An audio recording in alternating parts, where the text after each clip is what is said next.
If you've been on the internet for any odd number of years, you've probably seen stuff like this.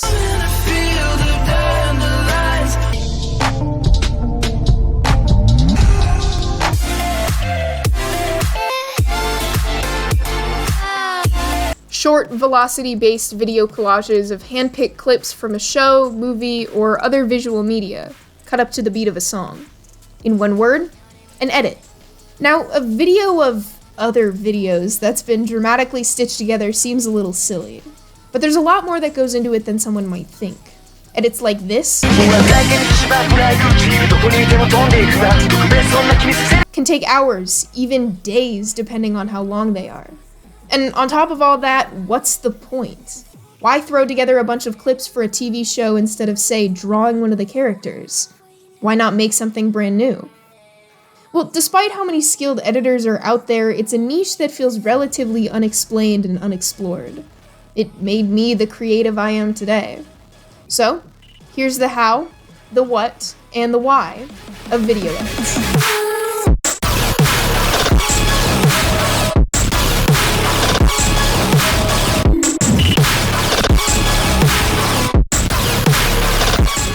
I couldn't talk about video edits without first talking about AMVs.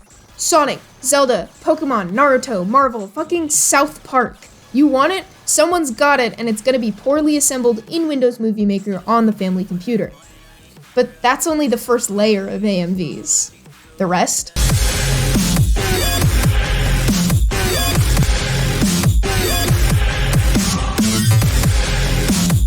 AMV stands for anime music video, but the acronym has become synonymous with anything that stitches together an assortment of clips for a specific piece of media. The Wikipedia page lists 7 key elements of an AMV. Raw editing, basic zooms in and out and simple transitions. Effects editing, visual effects like color grading and light leaks added on top of the footage. Timing editing, the beat of the song matches the pace of the edit, or it appears as if the subject of the edit is singing the lyrics.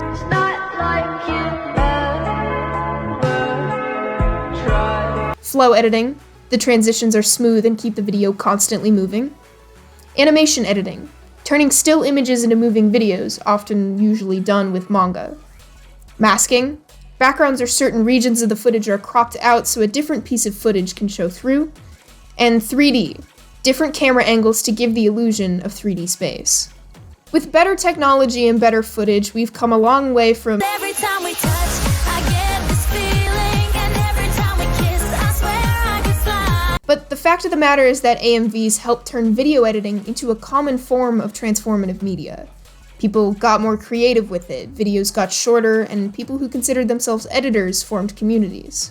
Now, Vine was the perfect platform for editors. You only had to work for 6 seconds, there was minimal compression, and your videos would loop.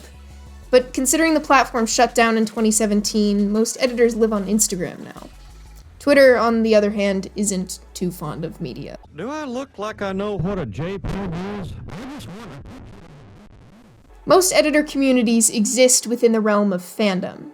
Anything as broad as an anime at large to something as niche as a single webcomic can all have prominent editing communities.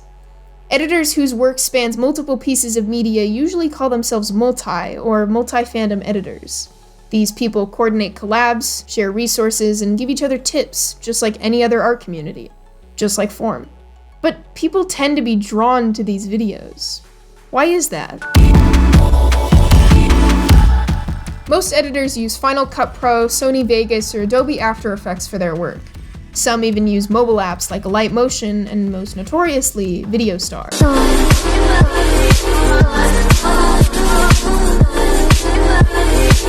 The 7 key elements of AMVs apply to any and all fast-paced video editing, but for the sake of simplicity, I'm going to bring it down to 4 key concepts: composition, video quality, transitions, and effects. The foundation of any edit is good composition. A random selection of clips makes for a decent edit, but clips selected with rhyme and reason makes for a great edit.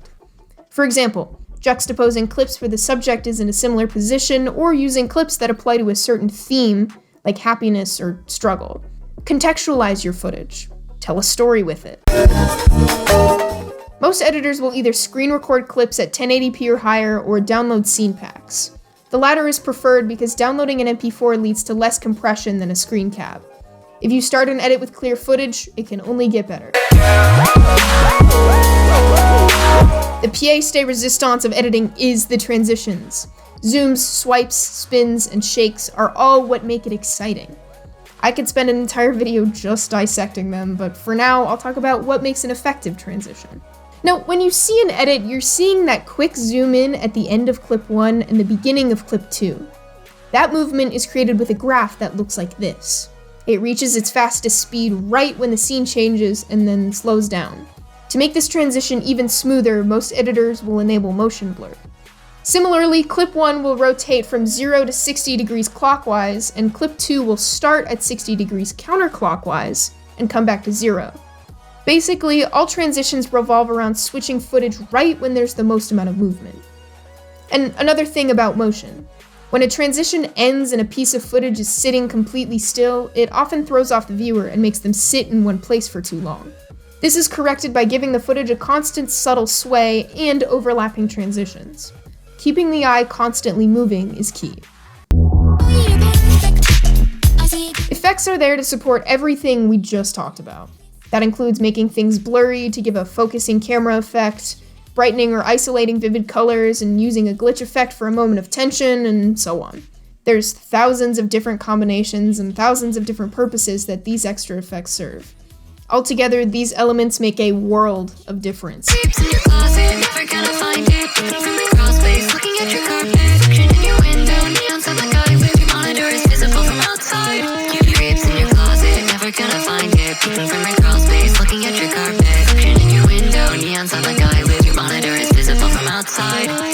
Something notable is that the dialogue around edits has shifted since fan cams became a thing. Initially a term used for a video that focuses on one idol in a larger group, it's now used to describe any video cobbled together to show admiration for a specific thing, usually on Twitter. Some people are adamant about these differences, but I don't really care. There's overlap, but it's not worth arguing over. The definition of an edit is fluid. It's whatever you want it to be. A video with hard cuts and big text has just as much merit as a video with graceful transitions and careful color grading. Someone who throws together clips in a light motion is just as much of an artist as somebody with years of After Effects experience. Trying to argue what is and isn't a certain kind of art is always a losing game. There is no right or wrong way to edit.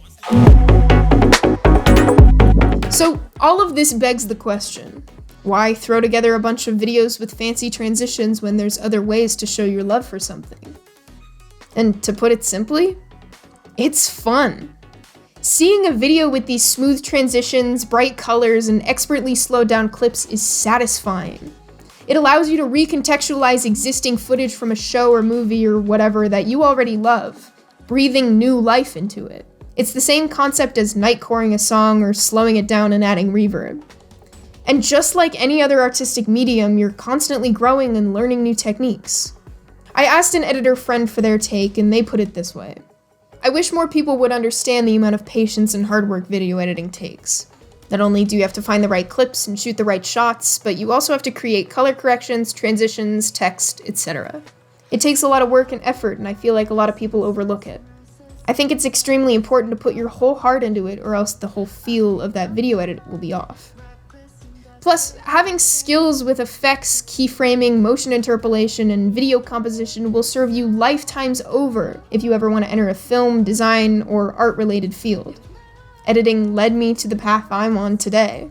Learning how to make edits has led me to doing professional videography, visuals for my DJ friends, and practical effects, among plenty others. I wish there were more people invested in them.